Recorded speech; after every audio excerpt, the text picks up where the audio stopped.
I've gotten some questions about Chapter 7, Number 4 out of the Exam 3 study packet. Let's take that on. So we've got this beautiful cars, and they've got enough information and so much bargaining power that they can charge each consumer separately the maximum that they'd be willing to pay. Draw the demand and marginal cost curves and indicate on your diagram the number of cars sold, the highest price paid by any consumer, the lowest price paid, and the consumer and producer surplus. So let's get to it. You have to be able to sell this way. One, you have to be able to discern willingness to pay. It's not easy, right? I mean, somebody walks in, are they a high roller that just dresses up shabby, or are they, somebody that's dressed nicely, but they're just a student doing an experiment for an economics class to see what the process is like. I mean, it's hard to tell who's willing to pay what. And another thing you need to do is you have to, let's say you could tell, but you have to be able to prevent resale. Because otherwise, what's to say I'm not going to go in there and get the bottom price? I'm actually pretty decent at that. But I'm going to find the highest willingness to pay person. I'm going to resell my good to them. And so if the quality of the good is easy to tell, you're going to have a resale problem. The people you're floating the low price to are going to turn around and sell it to the people you're trying to get a high price from. And so that's not really going to work. The kinds of goods that we mentioned, cars, say, they're such complicated instruments that the buyer can't really tell if it's a good car or a bad car, and so they're not going to trust you. I mean, you, an individual seller, if I'm trying to resell because I got a good price for the car, well, why would you be selling it if you just bought it? You say it's pretty good, and what's my assurance? It's really hard to get that for a car or a painting. How do you ensure authenticity? Jewelry, sort of same deal.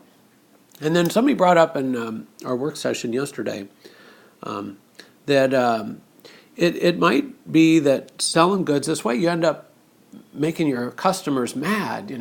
I paid $10,000 for a painting that, by the same artist, same size, same complexity, somebody else walked out of here with the same painting for $6,000. Well, I'm not going to be treated that way. I'm never buying a painting here again. So could be customer backlash could be a factor. You wouldn't want word getting out that you're discriminating like this. It's not illegal. It's not evil like racial discrimination or discrimination based on gender or sexual preference. Those are all evil, illegal forms of discrimination. Price discrimination, there's nothing illegal about it. We'll see in a later problem, it actually often helps consumers, particularly the consumers that get a discount.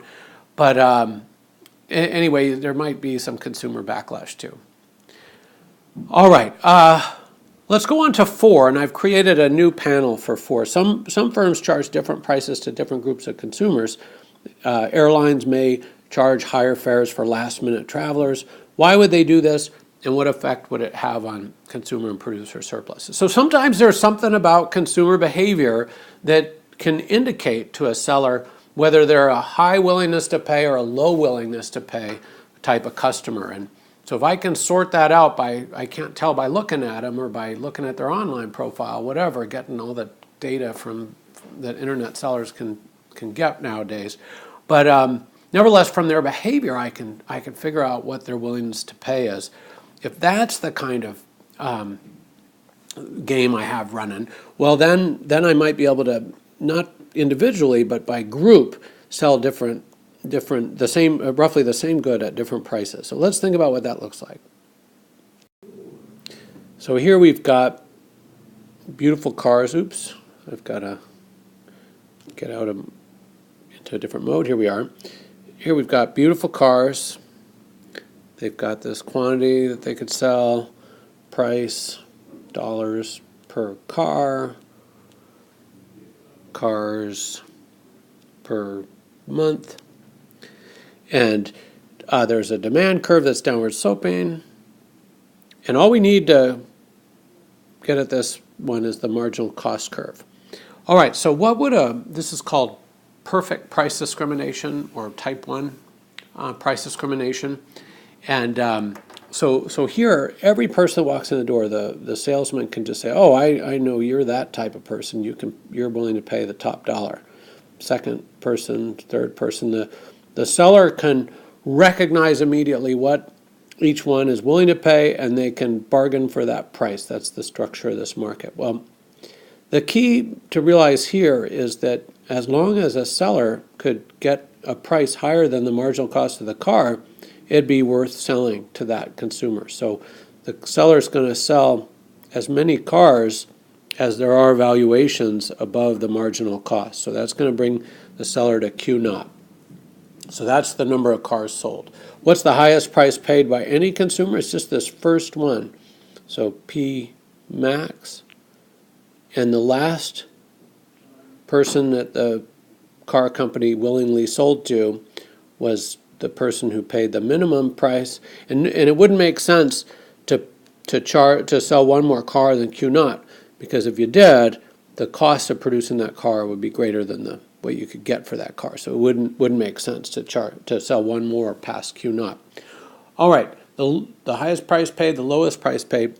There is no consumer surplus. Notice that every consumer paid their top maximum willingness to pay. None of them got a deal, and so there's no consumer surplus. On the other hand, producer surplus, that's colored in blue. Producer surplus is the entire area below the demand curve and above the marginal cost curve, because remember, the producer is getting top dollar, the highest willingness to pay from every single consumer. The third consumer, marginal cost of the third car. If we add up all the excess of price over marginal cost, we get this blue area here. So that's part one. The other ones are thought experiments. Can you think of any examples of goods that are sold this way? Well, cars are sort of sold that way. Probably not perfect price discrimination, but there's a lot of variation in what the highest price the car company receives and the lowest price paid. It's actually really hard to do. Well, let's think of a couple more examples. Art galleries, turns out, that's a big bargaining process. Everybody pays a different price, and art gallery owners, once you realize this is happening, watch what happens when you step into one of those galleries. Put on some nice clothes and act like you're going to buy a painting.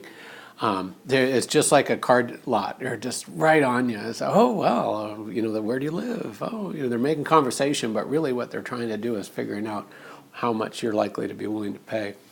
College tuitions, you get the government even to require your parents to tell the school how much you're willing to pay. It's brutal, and everybody pays pretty close to their maximum ability to pay. Jewelry is sold like this. I'm running out of examples, but let's go to number 3. Why is this not common practice? Well, it's hard. You have to be able to, let's move back to if we move to a system where the seller could only charge one price, it turns out that what would happen, let me use yellow for this, I haven't used that. What would happen is there'd be this marginal revenue function. Remember that alternative way to do this. There'd be one price that the producer would charge, and they'd charge the one that would make them best off. That would be the monopoly price. And they'd charge one price. But notice what's happened. Producer surplus has shrunk, yes. But, consumer surplus now exists. It didn't exist before.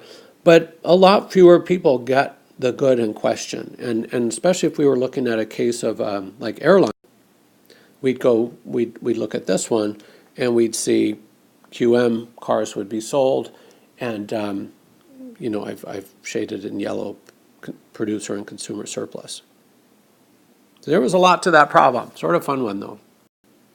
So here we have an airline demand curve, and if I know that there's people that are traveling for business and they got to be in Topeka to make a deal tomorrow, that's not a vacationer doesn't have that characteristic, but a business person does. Well, they're the group that I'm going to float a high price to, and I can, you know, days in advance can help me sort out which is which. And obviously, there's versioning too: first class, business class. You know, that's sort of going crazy nowadays. The different levels of amenities that airlines are trying to get away with charging. I'm one of the consumers that's experiencing backlash for that. Anyway, then let's say there's a family with children that's planning their vacation. They might take a driving vacation. They're planning months in advance. Well, we can float them a low price, and because we can sell them a ticket weeks or even months in advance, we don't have to worry about passing that low price on to our business customers. Anyway, so you could have a middle price too. You know, the complexity of these price discrimination schemes is a marvel to behold for a student of economics. It's sort of all around us. Anyway, what ends up happening, the firm can maximize their profits. They can get more profits by price discriminating than by charging one price. But notice that producer surplus is higher. Producers are doing better. But notice that, too, there's plenty of surplus being enjoyed by consumers. And, in fact, consumer surplus grows, too, by many of these imperfect price discrimination or type 2 or type 3 price discrimination schemes. So again, everybody wins. There's a reason why this price discrimination is not illegal, because often it helps consumers, particularly these households that otherwise wouldn't be able to fly. So let's move right on to 5. Suppose a competition policy has changed the rules of the game. And I changed this one to read, change the rules of the game to make this price discrimination illegal. Well, now as a consumer, once I hear, hey, you floated me a different price, I'm going to rat you out to the Trade Commission or to the Justice Department. Well, now I can squeeze the producer to give me the lowest price I could find out about. If we move to a system like that, let's just go back to